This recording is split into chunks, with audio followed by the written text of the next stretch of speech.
একটা number dial করো, 444-854-693। The number you are trying to call is currently switched off. Sir নাম্বারটা বন্ধ রয়েছে। মনপ্রীতের শেষ কথা এই নাম্বার থেকেই হয়, 12ই অক্টোবর বিকেল 4:30 নাগাদ। ওকে স্যার, আমি এই নাম্বারটার ডিটেল বের করছি। ততক্ষণে আমি খোঁজ লাগাচ্ছি যে মনপ্রীতের ফোন 12ই অক্টোবর কোন কোন লোকেশনে ছিল। স্যার এই মনপ্রীত নেহরা খুনি হতে পারে, এক তো এই যে বন্দুক কিনেছে, আর দ্বিতীয় কথা এই যে 12ই অক্টোবর খুনের দিন ওর ফোন লোকেশন বেশিরভাগ সময় খানপুরে ছিল, যেখানে রমেশের অফিস রয়েছে। আর সেই দিনই বিকেলে এর phone location Khanpur service road ছিল, যেখানে রমেশের খুন করা হয়েছিল। স্যার মনপ্রীত 12ই অক্টোবর লাস্ট যার সাথে কথা বলেছিল সে রিনা হুডা নামে একজন মেয়ে। এই যে ওর ছবি। রিনা হুডা, মনপ্রীত নেহরা, হতে পারে যে রমেশের খুনটা এরা দুজনেই করেছে। কিন্তু প্রশ্ন একটাই, কেন? এখানে? হ্যাঁ এখানেই থাকে, কিন্তু কয়েকদিন ধরে তালা লাগানো আছে। আর এর মা বাবারা ওরা থাকেন না এখানে? মা বাবার কথা জানি না, তবে শ্বশুর বাড়ি থেকে ফেরার পর এখানেই আছে। পাশে একটা জমি আছে, সেখানে চাষবাস করে। বিবাহিত নাকি? হ্যাঁ, একটা বাচ্চাও আছে প্রায় 5 বছরের। বাচ্চাটা ওর সাথেই থাকে। আচ্ছা, ওই বাচ্চাটা ওর সঙ্গেই গেছে? ওটা আমি জানি না। আর কোনো আত্মীয় স্বজন আছে যার কাছ থেকে অন্য কোনো খবর পাওয়া যাবে? হ্যাঁ, ওর এক পিসি আছে, সেই মাঝে মধ্যে যাতায়াত করে, কিন্তু ওনার ঠিকানাটা আমি বলতে পারবো না। ওর মেয়ের নাম কি যেন বললেন? প্রীতি। একটা 5 বছরের বাচ্চার যুবতী মা আর একটা যুবক ছেলে, এই দুজন মিলিয়ে একটা রিয়েল এস্টেট এজেন্টকে খুন করে। কি কারণ হতে পারে? স্যার ব্যক্তিগত আর বিজনেস দুটো অ্যাঙ্গেল থেকেই যাচাই করতে বলেছি খোঁজরদের। দেখো, পার্সোনাল আর বিজনেস ছাড়া অন্য অ্যাঙ্গেলও হতে পারে।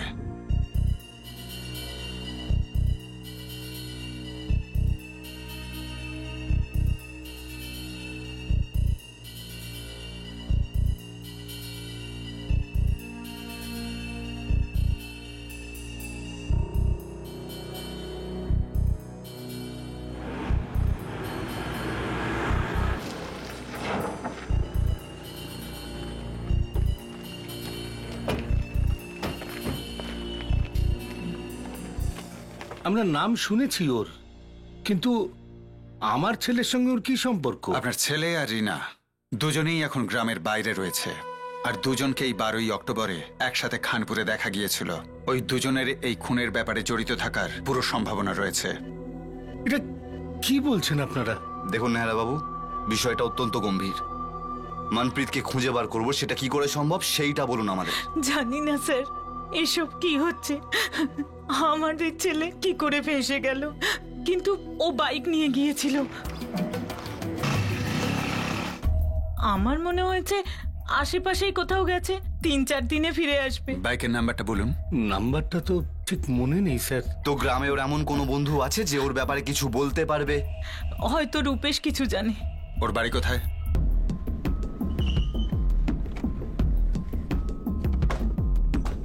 আগে রূপেশ তো কলেজে গেছে। ওর ফোন নাম্বারটা দিন। কোন কলেজে পড়ে ও?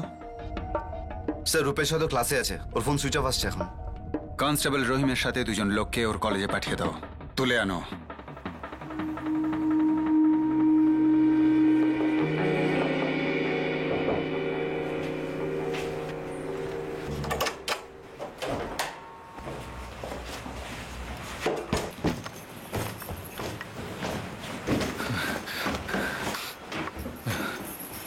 আরে আপনি তো পরশু যাবেন বলছিলেন। হ্যাঁ, কিন্তু ওই একটা জরুরি কাজ পড়ে গেছে। এই নিন। চলো।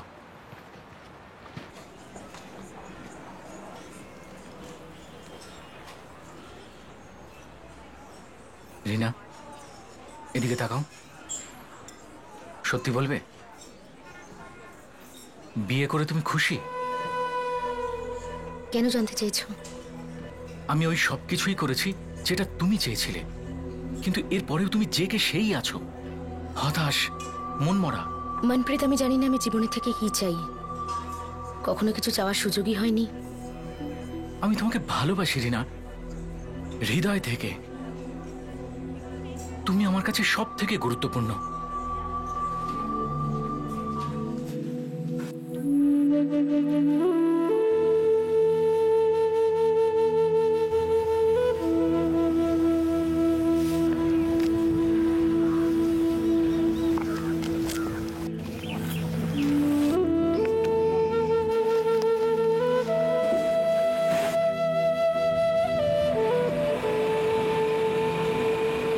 ওরা কি জানতে পেরেছে? আমি জানি না, আমরা দূরে কোথাও গিয়ে সেটেল হই, কিন্তু আমি বুঝতে পারছি না তুমি কি চাইছো। ওই রমেশকে তো তোমার জীবন থেকে সরিয়েই দিয়েছি, কিন্তু তুমি কেন দূরে সরে গেছো রিনা? মনপ্রীত, আমি জানি না আমার জীবনের এই ক্ষতটা কোনোদিনও সারবে কিনা।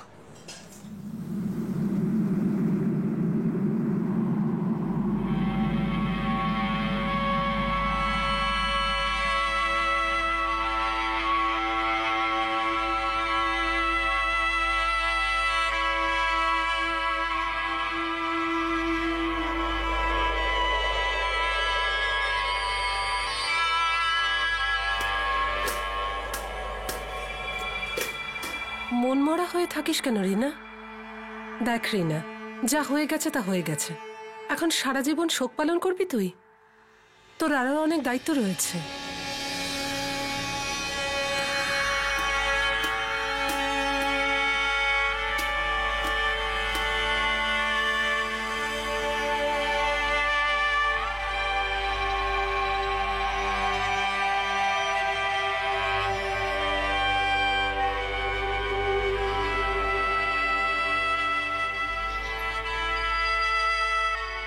আরে রিনা, তোকে একটা কাজ করতে হবে। দিদি, আমি চলে যাচ্ছি এখান থেকে। চলে যাচ্ছি এখান থেকে তার মানে কি? মানে আমি আর এখানে থাকতে চাই না।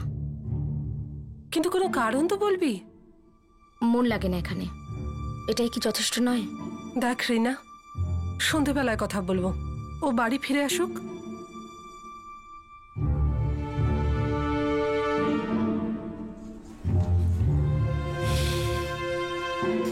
এবার যাওয়া যাক।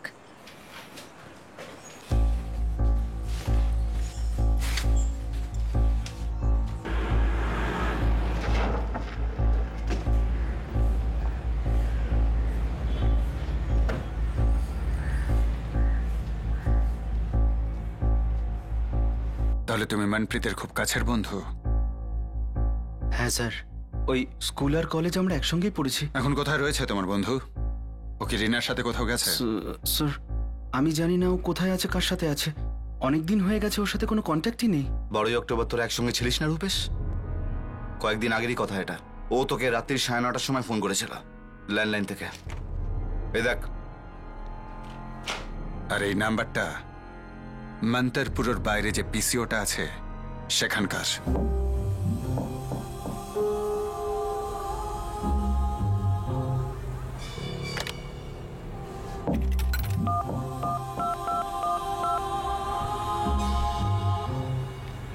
হ্যালো রূপেশ, একটা দরকার ছিল, দেখা করতে পারবি? আমার ধারণা সেদিন রাত্রি 9:30টার সময় যে ফোনটা তোমার কাছে এসেছিল সেটা মনপ্রীতি করেছিল। ও জেনে শুনেই পিসিও থেকে ফোনটা করেছিল, কারণ ওর মোবাইলটা ইউজ করতে চায়নি। এবার বল, তোর কি কথা হয়েছিল ওর সাথে? কিচ্ছু লুকোবি না। মনপ্রীত হলো এই মার্ডার কেসের সাসপেক্ট। যদি তুই ওকে বাঁচাস, ওকে কভার করলে তুইও কেস খাবি। আমি সত্যিই জানি না স্যার ও কি করেছে, কিন্তু এইটুকুনি জানি যে ও কিছু একটা করেছে। রূপেশ, ঘোর প্যাচের পথ আমার পছন্দ নয়, তাই ও পথে যাস না। সোজাসুজি বল, মনপ্রীত কোথায় রয়েছে? আমি সত্যি এসব কিছু জানি না স্যার। আপনাকে শুধু এটাই বলতে পারবো যে ও আমার কাছ থেকে আরেকটা বন্ধুর করমবীরের নাম্বার চাইছিল।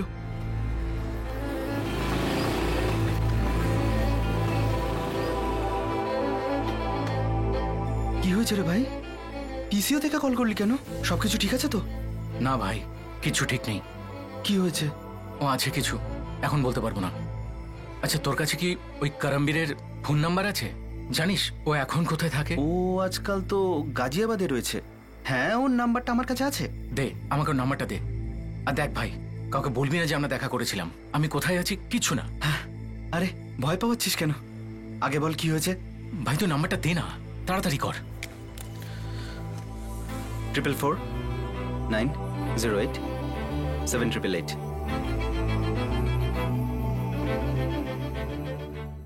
যখন তোর সাথে ওর দেখা হয়েছিল তখন রিনা আর ওর মেয়েও সেখানে ছিল?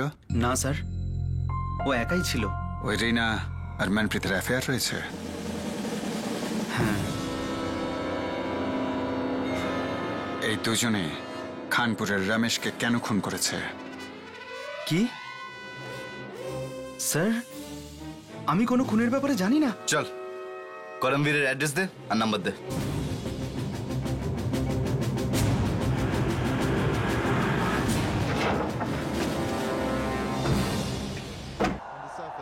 এবার 6 হবে। আসুন। নমস্কার ম্যাডাম। হ্যাঁ হ্যাঁ ঠিক আছে, বল মনপ্রীত আর রিনার কি স্কোর হলো? ওই দুজনে তো এখনো রানই করেনি ম্যাডাম, কিন্তু আমি একটা গুগলি দেবো। দে। এই রমেশেরও না ছোট একটা ভাই ছিল। ছিল? ওকেও 4 বছর আগে। মার্ডার? হুম। দেখ পুরো ওভার কর, পুরো ডিটেলটা বল। আমাদের খান্ডপুরেই সাতওয়ানগর থানায় কেস দায়ের করা আছে। আমার এক পার্টনার আমাকে টিপটা দিয়েছে, এই ওভারে তো উইকেট পড়বেই পড়বে ম্যাডাম।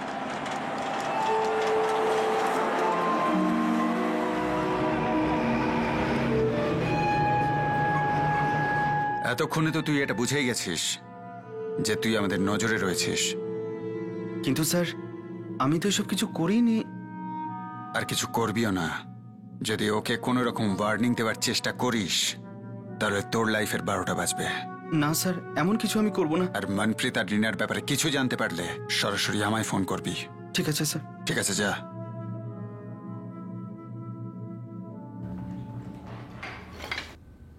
করমবীরকে ফোন করবে না। বুঝে গেছি স্যার, সারপ্রাইজ দিচ্ছি ওকে।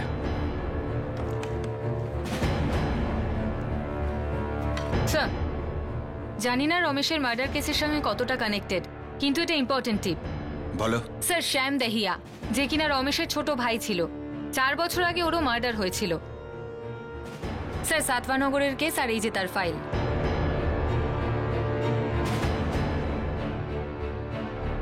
রমেশ খুনে মূল সন্দেহভাজন রিনা আর মনপ্রীতের বিরুদ্ধে ম্যানহান্ট লঞ্চ করা হয়, আর এর মধ্যেই অতীত তার ফনা তুলে ধরে।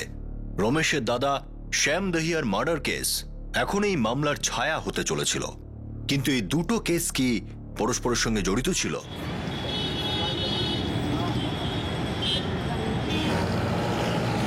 হ্যাঁ, করমবীর বলছি, বলুন। আমি সিআইএ খানপুর থেকে সাব ইন্সপেক্টর গুরবীর খোসলা কথা বলছি। সিআইএ?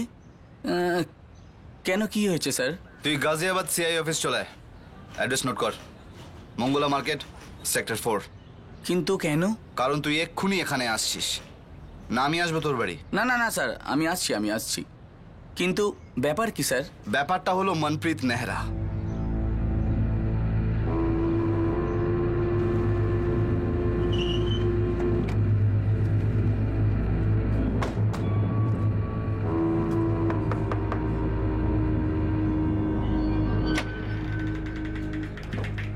হ্যাঁ বলুন। ঋষি রানার বাড়ি এটা?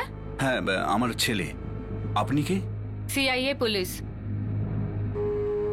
কি হয়েছে? ঋষি রানা, হরিশ চৌহান, তোমরা দুজন রমেশের ছোট ভাই শ্যামের খুনের হত্যাকারী। কথাটা ঠিক? 4 বছর তো হয়ে গেছে, এই পুরনো কাসুন্দি কেন হাঁটছেন ম্যাডাম? তখনই তো সব মীমাংসা হয়ে গেছে ম্যাডাম। রামবাবু, ব্রিজেশ বাবু, 2 সপ্তাহ আগে শ্যামের বড় দাদা রমেশের হত্যা হয়েছে। এখন পুরনো কাসুন্দি কি সবকিছুই ঘাটা হবে, যাতে সত্যিটা সামনে আসে। স্যার যেটা হয়েছিল সেটা ভুল করেই হয়েছিল, মারার ইচ্ছা ছিল না স্যার। বন্ধুত্ব ছিল স্যার আমাদের মধ্যে। ও, আমি, ঋষি, আমাদের মধ্যে তো টাকারও লেনদেন হতো। আর ওই সময় শ্যাম ওর থেকে 3 লাখ টাকা ধারও নিয়েছিল। স্যার কিছুতেই ফেরত দিচ্ছিল না। ব্যাস, তারপরে শুরু হয়ে গেল ঝামেলা, আর রাগের মাথায় কি হয়ে গেল। মার্ডার এমনি হয় না, মার্ডার করা হয়। আর তোমাদের দুজনকে এই মার্ডার করার জন্য জুডিশিয়াল কাস্টাডিতে পাঠানো হয়েছিল, কিন্তু হঠাৎই 4 মাস পরে কেস ক্লোজড।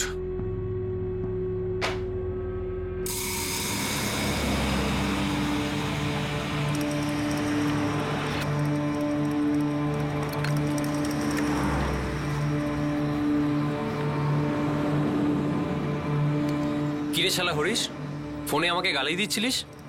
কাকা একটা চা দিও। গালি দেবো না তো কি প্রেমপত্র লিখবো তোকে?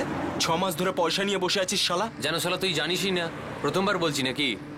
একটা ভালো জমিতে টাকা লাগিয়েছি, যেই বিক্রি হয়ে যাবে সঙ্গে সঙ্গে তোকে সুদ সমেত টাকা আমি ফেরত দিয়ে দেবো। সুদ তোর নিজের কাছে রাখ, ঠিক আছে? আগে আমার টাকা তুই আমাকে ফেরত দে, আজ আর এখন। আরে এখনই আমি কোত্থেকে এনে দেবো? যেরকম আমার থেকে নিয়েছিলি তুই, যেরকম আমার বাবা আমাকে দিয়েছিল। দেখ, আমার বাবা আমার পেছনে কিন্তু পড়ে আছে ভাই। ওই যে তোর দাদা আছে না, ওর কাছে গিয়ে টাকাটা চা নিয়ে এসে আমাকে দে। না রে ভাই, দাদার এখন খুব হাত টান যাচ্ছে। তুই কিন্তু বন্ধুত্বের খুব ভালোই সুযোগ নিচ্ছিস, বেইমানি করছিস কিন্তু তুই। দেখ তুই কিন্তু এবার ভুল কথা বলছিস। চুল হয়ে যাক, সত্যি কথা মিথ্যা কথা তোর কি মাথায় ঢুকছে না কথাটা? আমার পুরো টাকাটা এক্ষুনি ফেরত চাই, যা তুই গিয়ে যেখান থেকে হোক টাকাটা নিয়ে আয় বলে তুই দিলাম। কি বাচ্চাদের মতন কথাবার্তা বলছিস? হ্যাঁ, এই 3 লাখ টাকা হাতের মোয়া নাকি যখন যাবো গিয়ে নিয়ে চলে আসবো? দেখ ভালো কথা বলছি কিন্তু টাকাটা দিয়ে দে। তুই 1 মাস বলেছিলি না, 7 মাস হয়ে গেছে, দে আমার টাকাটা ফেরত। যা দেবো না, যা যা করার করে নে। টাকাটা তো আমার এক্ষুনি লাগবে। যা করার বাইরে গিয়ে কর। এবার তো শালা দেবোই না, না এখন দেবো না কোনোদিনও দেবো। ধরে নে শালা, তোর থেকে কোনোদিন আমি টাকাই নিইনি। এই এটা তোর বাবার টাকা নয়। এই ওকে বল যে আমি ওকে টাকা দিয়েছিলাম। 3 লাখ টাকা ধার দিয়েছিল তো, তাহলে এখন কেন মিথ্যে বলছিস শালা? হ্যাঁ আমাদের মাঝখানে একদম আসবি না শালা চামচা। কি প্রমাণ আছে রে তোর কাছে? তোর কাছে কোনো কাগজ বা ডকুমেন্ট আছে যেখানে আমার সই আছে? শালা কুত্তা, তুই শুরু থেকে এটাই চাইছিলি না? আরে ভাই কি করছিস? ছেড়ে দে না শালাকে, ধর ধর চাবি না। মারপিট করিস না, মারপিট করিস না, ছেড়ে দে, ছেড়ে দে। টাকা দিবি না? এরা এখানে মারপিট করছে, ছাড়বি না ওকে? আমাকে ছামচে বলে। ওকে ধর। এই কি করছিস? কি করছিস?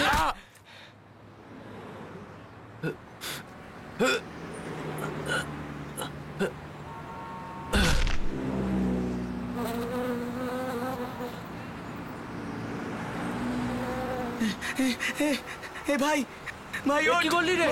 কি করলি? এ খোকা,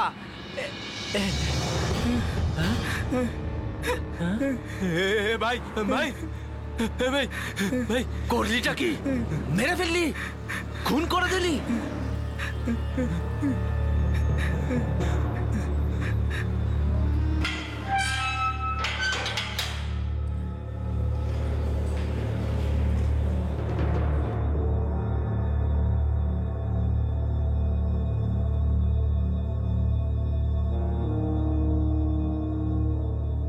রাগের মাথায় হয়ে গেছে স্যার, ভুল, অনেক বড় ভুল ছিল স্যার। কিন্তু মেরে ফেলার ইচ্ছে একদমই ছিল না, ও তো আমাদের বন্ধু ছিল। বন্ধু ছিল, আর সেই জন্য তোমাদের বন্ধুর দাদার তোমাদের উপর এত করুণা হয়েছিল যে নিজের ছোট ভাই শ্যামের খুনের কেসটা তুলে নিয়েছিল। আমার আর এর বাবা ওর দাদার সঙ্গে গিয়ে কথা বলেছিল, তো উনার পা ধরে বলেছে আমাদের মারার উদ্দেশ্য একদমই ছিল না স্যার। 4 মাস ধরে এই কেসটা কোর্টে চললো, তারপর রমেশ হঠাৎ করে কেসটা তুলে নিল। আজ্ঞে, বেশ খটকা লাগলো। রমেশের একমাত্র ছোট ভাইয়ের মার্ডার হয়েছিল। আপনারা সব সত্যি বলছেন না। ম্যাডাম, এর জন্য আমাদের দাম দিতে হয়েছে, মোটা অঙ্কের দাম দিতে হয়েছে। এটা আমার 10 লাখ আর এটা আমার 10 লাখ। আপনি 20 চেয়েছিলেন, পুরো 20 লাখই আছে। আমাদের ছেলেদের বিরুদ্ধে কেসটা তুলে নিন রমেশবাবু। ঠিক আছে, আমি পরে টাকাটা গুনে নেব আর থানায় গিয়ে আমার যা বলার বলে দেব। যদি আমরা এরকম না করতাম, আমাদের ছেলেদের ভবিষ্যৎ একবারে শেষ হয়ে যেত। এটা খুন নয় স্যার, দুর্ভাগ্যবশত হয়ে গেছিল, ভুল শোধরানো যায়, আমরা মিটিয়ে নিয়েছিলাম। স্যার, ওই দিনের পর থেকে ওদের পরিবারের সাথে আমাদের কোনো যোগাযোগ নেই। আমাদের বিশ্বাস করুন স্যার, এই মার্ডারের সঙ্গে আমাদের কোনো সম্পর্ক নেই। নিজের ভাইয়ের কেসের জন্য টাকা নিয়ে কেসটা তুলে নিল। স্যার, আমি এই দুজনের কল রেকর্ড চেক করে দেখেছি। মনপ্রীত বা রিনার সাথে এদের কোনো রকম কানেকশন নেই। সুপারি ফোন না করেও দেওয়া যেতে পারে। Yes sir, you are right. আর হয়তো এই 20 লাখ টাকা হারানো জ্বালাটা ওদের এখনো মেটেনি। হতে পারে, হতে পারে যে শ্যামের মৃত্যুর কারণটাও একেবারেই অন্য একটা ঘটনা, আর রমেশের মৃত্যুটাও একটা অন্য কারণে হয়েছে। স্যার, কল্যাণী দহিয়া আমার মনে হয় এই কেসের সাথে কোনোভাবে যুক্ত রয়েছে।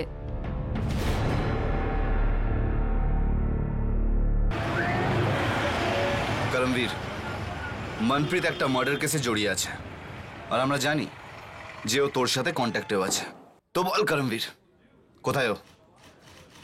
দেখ করমবীর, মনপ্রীত যতটা কেস খাবে তুইও ততটাই কেস খাবি। ওর ওপর মার্ডারের জন্য চার্জ লাগবে, আর তোর উপর সাহায্য করার জন্য। তোর লাইফটা শেষ হয়ে গেল পুরো। ফরিদাবাদ। ফরিদাবাদ?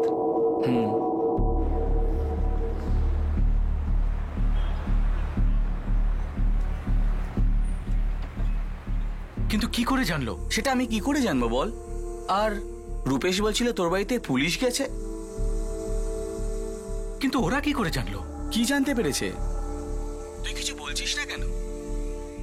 তুই কি কাণ্ড করেছিস বলতো? হ্যাঁ, দেখ, পুলিশটা কথা ভুল করছে। আমি কিছুই করিনি। চল ফোন রাখছি। তুই কি করছিসটা বলতো?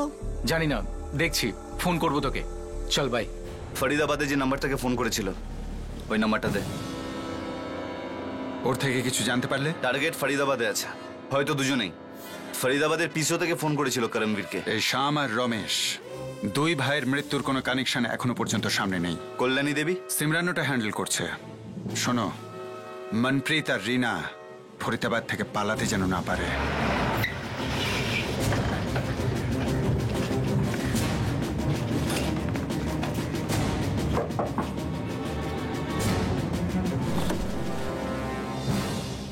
রমেশ কি ঋষি রানা আর হরিশ চৌহানের পরিবারের থেকে 20 লাখ টাকা নিয়েছিল কেস তুলে নেওয়ার জন্য? রমেশের হত্যা কি তাহলে এই 20 লাখের জন্য? বাহ, এতদিন পর এটাই বুঝলেন আপনারা? 2 আর 2 মিলিয়ে দিলেন। যদি মিল না থাকে তাহলে খেলাটা কি বলো? খেলছেন তো আপনারা সবাই। এখন আপনি এটা বলবেন যে আমি আমার স্বামীকে খুন করিয়েছি ওনার টাকার জন্য, নয়তো আমার কোনো অ্যাফেয়ার চলছে কারোর সঙ্গে? কেন? দেখো, আমরা এরকম কিছু বলছি না, আমরা শুধু মনপ্রীতকে খোঁজার চেষ্টা করছি, যার নাম আমি প্রথমবার আপনার মুখ থেকে শুনেছি। ওর সাথে একটা মেয়ে আছে, হয়তো তুমি ওকে চেনো। রিনা হুডা ওর নাম। রিনা? তুমি চেনো রিনাকে? সব কিছু রিনা করেছে? রিনাকে তুমি কি করে চেনো? আরে, রিনা আমার ছোট যাওয়া হয়, আমার ছোট দেওরের স্ত্রীও। স্যার, সবকিছু মিলে যাচ্ছে। এই রিনা শ্যামের বিধবা, ওর পিসি সোনাপুরা গ্রামে থাকে। আপাতত ওখানেই যাচ্ছি। ওকে।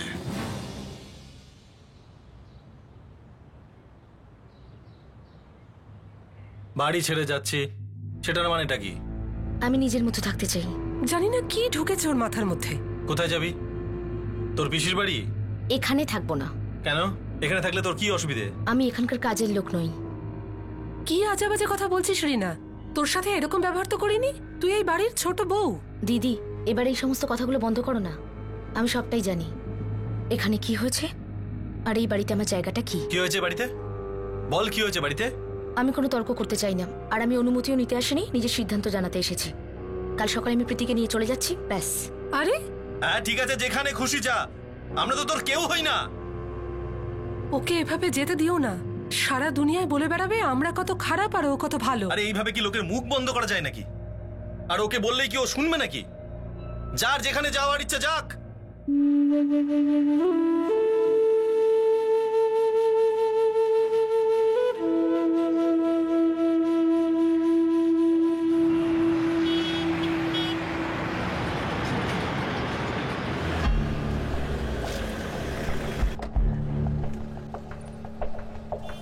নমস্কার স্যার।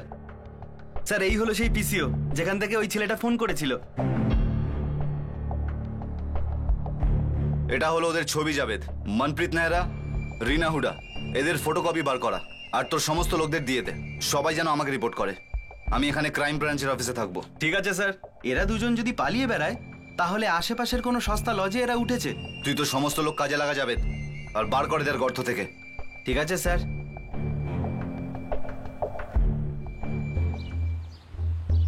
প্রীতি সোনা, নাও সোনা, বিস্কুট খাও।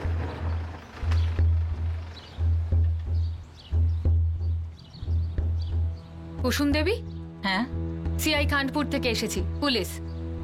ব্যাপার কি? রিনা হুডা কোথায়? জানি না, এখানে তো নেই। এই কি ওর মেয়ে প্রীতি? আগে হ্যাঁ। ওকে একা রেখে গেছে? হ্যাঁ, কিন্তু ব্যাপার কি? আপনি এটা বলুন, ও এখান থেকে কবে গেছে? ও তো 12ই অক্টোবর গেছে। বলল কিছু কাজ আছে, কিছুদিনের মধ্যে চলে আসবে।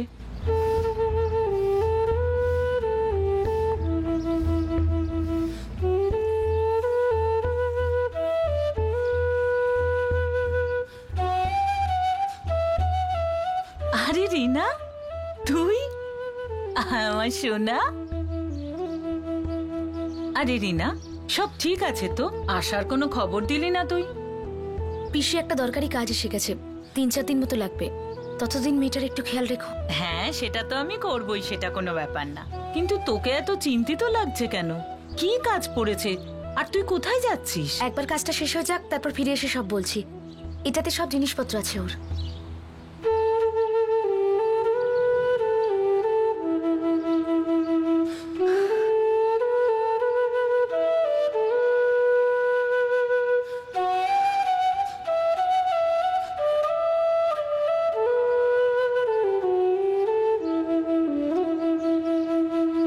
সেই যে গেছে তার আর কোনো খবর নেই, একটা ফোনও করেনি। এটা আমার নাম্বার। রিনার সাথে কোনো কথা হলে বা ওর ব্যাপারে যদি কিছু জানতে পারেন আপনি তাড়াতাড়ি ইনফর্ম করবেন। কিন্তু দেখুন, রিনার সাথে কথা বলাটা খুব দরকার। ও কিন্তু খুব সমস্যার মধ্যে রয়েছে, আর যদি ও সারেন্ডার না করে তাহলে আরো বিপদের মধ্যে পড়ে যেতে পারে। সারেন্ডার? এটা আপনি কি বলছেন? রিনা এমন কি অপরাধ করেছে?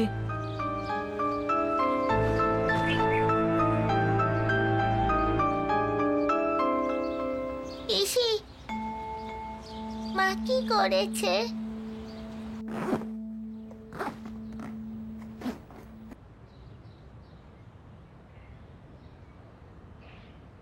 আমি ফোন করতে বাইরে যাচ্ছি, টাকা শেষ হয়ে যাচ্ছে, বাবার থেকে চাইতে হবে, কিন্তু হাতে কি করে পাবো বুঝতে পারছি না।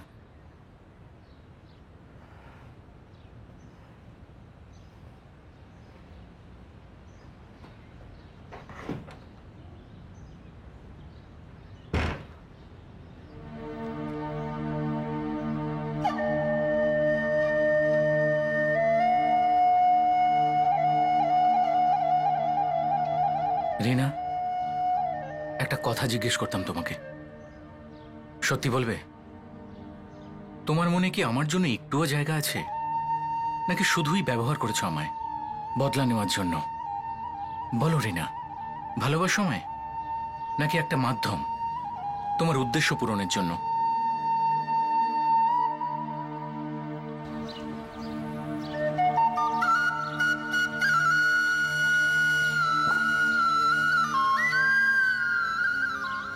দেখ মনপ্রীত, আমি জানি তুই আমার জন্য চিন্তা করিস, সারা জীবন খেয়াল রাখতে চাস, ভালোবাসিস আমাকে, কিন্তু তুমি করো না?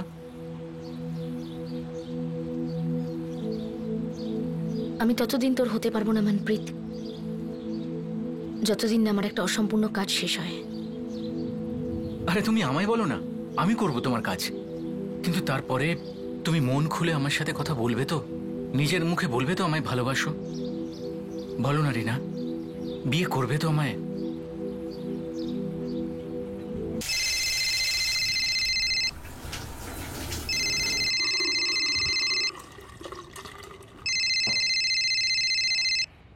হ্যালো, কোথায় ছিলিস? কখন থেকে ফোন করছি? ওই স্নান করছিলাম। বলো। কি বলবো মনপ্রীত, কবে থেকে বলছিস আজ করব, কিন্তু কিছুই তো হচ্ছে না। আরে এত সহজ নাকি দুম করে একটা মানুষকে? সহজ তো কিছু নয় এই জীবনে মনপ্রীত, ভালোবাসার কথা দেয়া সেটা রাখা তো আরো কঠিন। বলেছিস বা কেন আমাকে যে সত্যিকারের ভালোবাসিস? দেখো, সন্দেহ করো না, ভালোবাসি, অনেক বাসি। অস্ত্র জোগাড় করে ফেলেছিস, সিদ্ধান্ত নিয়ে ফেলেছিস, খোঁজ খবর, জিজ্ঞাসাবাদ, পিছু নেওয়া সবকিছুই করে ফেলেছিস, কিন্তু এখনো ওই লোকটা, ওই রমেশ নামের লোকটা বেঁচে ঘুরে বেড়াচ্ছে। ঠিক আছে, আজকে কাজ হয়ে যাবে। যদি কাল আমি ওকে দেখতে পাই ও বেঁচে আছে মনপ্রীত, তাহলে ভেবে নিস তোর আর আমার মধ্যে যা আছে সব শেষ। একবার যখন বললাম কাজ হবে, তার মানে হবে, টেনশন নেবে না।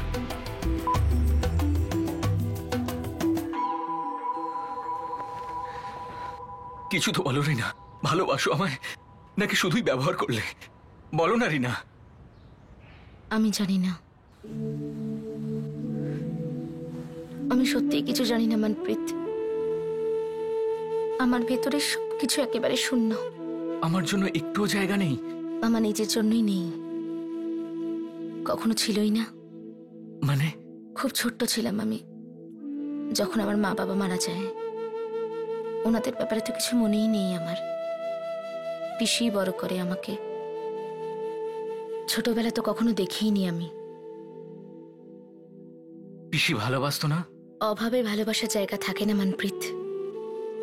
পিসি শুধু নিজের বোঝাটা হালকা করতে চেয়েছিল। 18 বছর হওয়ার আগেই বিয়ে দিয়ে দেওয়া হয় শ্যামের সঙ্গে। আমি পড়াশোনা করতে চেয়েছিলাম, কিছু হতে চেয়েছিলাম। অন্য কেউ ছিল না তোমার? কোনো আত্মীয়? গরিবের আত্মীয় স্বজন থাকে না মনপ্রীত।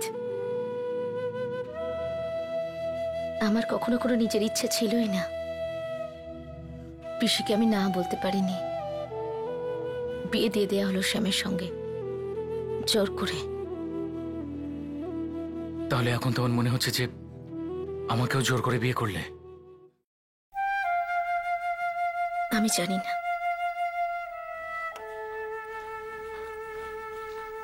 ফের নুন বেশি দিয়ে দিয়েছিস। বুঝতে পারিস না নাকি? সত্যি বুঝতে পারিনি, শুধু এইটুকু বুঝেছিলাম যে এটাই আমার জীবন, যা কিছু আছে সবটা এরই মধ্যে। আমি কি আমার বাচ্চাকে পৃথিবীতে আনার জন্য তৈরি ছিলাম? আমি জানি না। আমি কি আদৌ বাচ্চা চেয়েছিলাম? সেটাও আমি জানি না। শুধু ভাগ্য যেভাবে ঘুঁটি সাজিয়েছিল সে দিয়ে আমি ঘর সাজাই, কিন্তু তাও হলো না। আমি শ্যামের সঙ্গে আমার সারা জীবন কাটানোর জন্য বোঝাপড়া করেই নিয়েছিলাম, ঠিক তখনই শ্যামকে মেরে ফেলা হয়। আরও একবার জীবন এক লহমায় আমাকে নিঃস্ব করে দেয়। কিচ্ছু আমার হাতে ছিল না, কিচ্ছু না।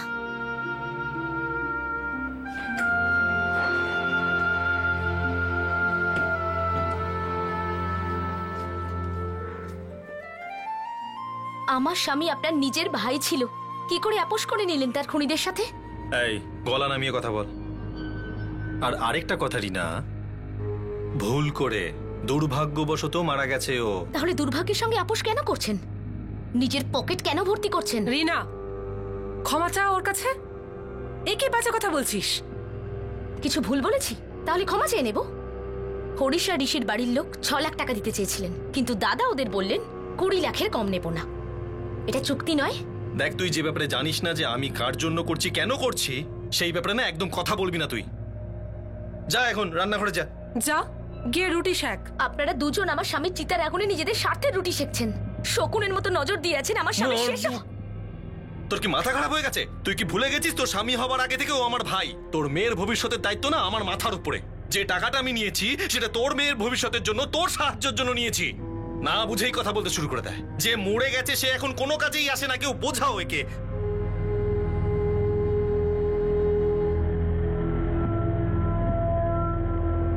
আপনি বলেছিলেন যে টাকাটা ওদের থেকে নিয়েছেন সেটা আমার আর আমার মেয়ের কাজে আসবে। কোন জিনিসটার অভাব হচ্ছে তোর এখানে? তুই তো যথেষ্ট টাকা পাচ্ছিস তোর হাত খরচার জন্য। আমি কারুর থেকে ভিক্ষা চাই না, আর না কোনো দয়া। ব্যাংকে আমার অ্যাকাউন্ট আছে, সেখানেই সমস্ত টাকা দিয়ে দিন। অ্যাকাউন্ট নাম্বার দিয়ে দেবো? কতদিনের মধ্যে টাকা পাবো?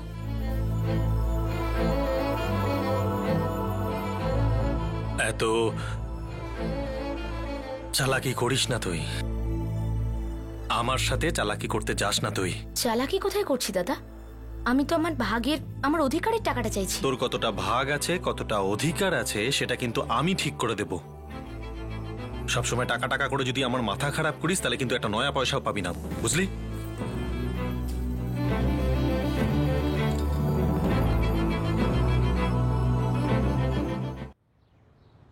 আমার অধিকার পাইনি আমি, আমার মেয়ের অধিকার সেটাও পাইনি।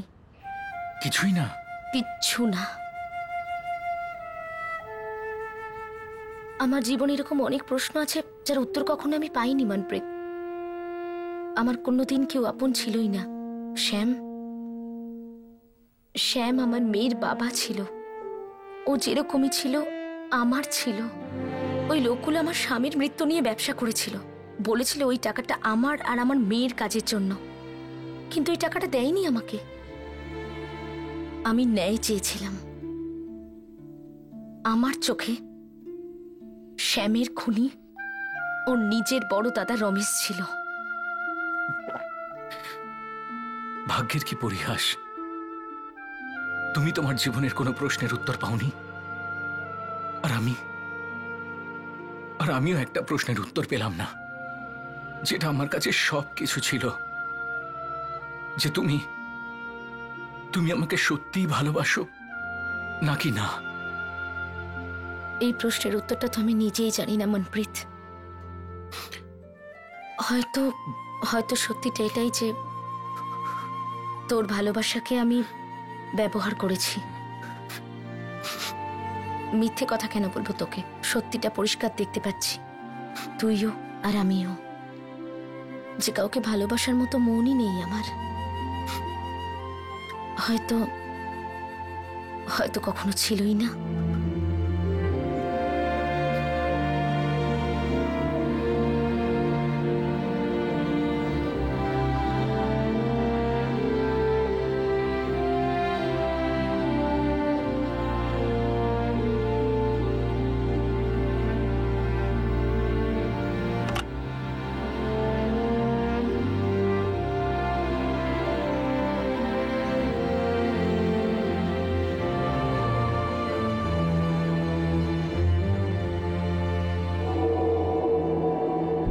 আরে শালা পুলিশ আমাকে তো ধরছে, আর তুই তো আমাকে বলিসনি তুই মার্ডার করেছিস। হ্যাঁ করেছি। দেখ পুলিশ আজ না হয় কাল তোকে ঠিক ধরবে, আর আমাকে ওদের বলতে হলো যে তুই ফরিদাবাদে আছিস।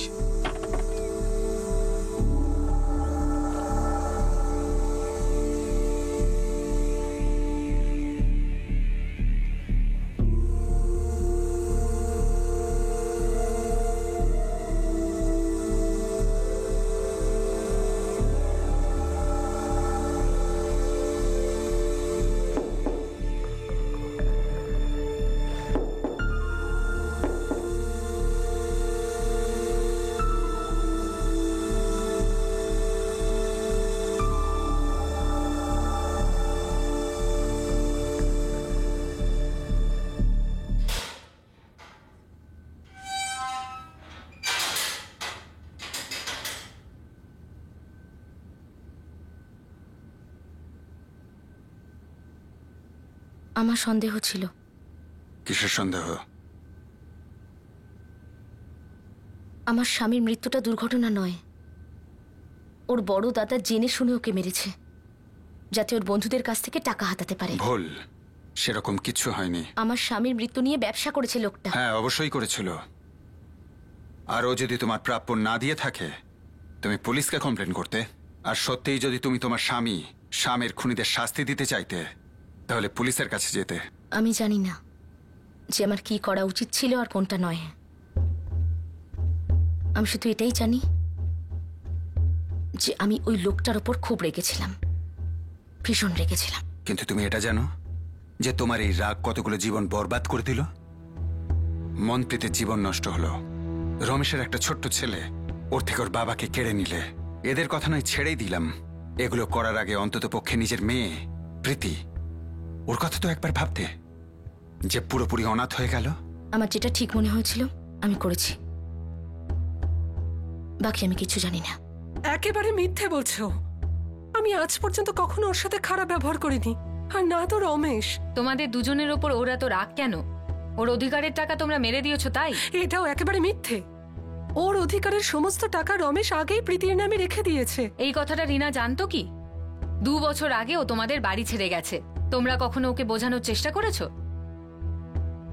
যদি ওর সাথে একটু কথা বলে নিতে আজ হয়তো তুমি তোমার স্বামী হারাতে না।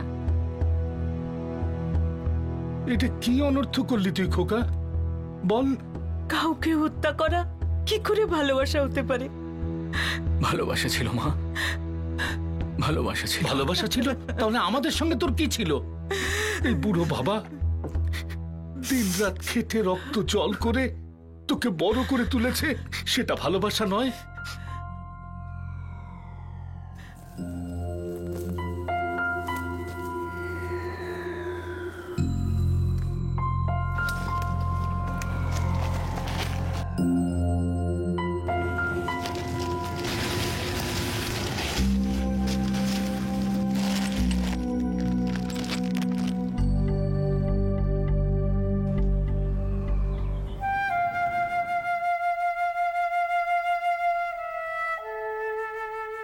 প্রীতি, যখন রিনার মা বাবা অ্যাক্সিডেন্টে মারা গিয়েছিলেন রিনা তখন মাত্র 3 বছর বয়স, সাইকেল চালাবি? আর তার পিসি তখন তার দায়িত্ব নিয়েছিলেন।